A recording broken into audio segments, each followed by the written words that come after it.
aking tatawagin? Sinong aking hahanapin? Sino ang magpupuno sa aking paglalambing? Bakit ka pa nakita?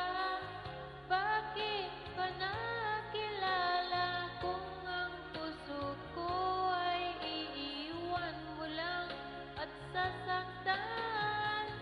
Kung siya'y higit sa akin, naroon man ang pagdaramdam nito ay aking kakayanin.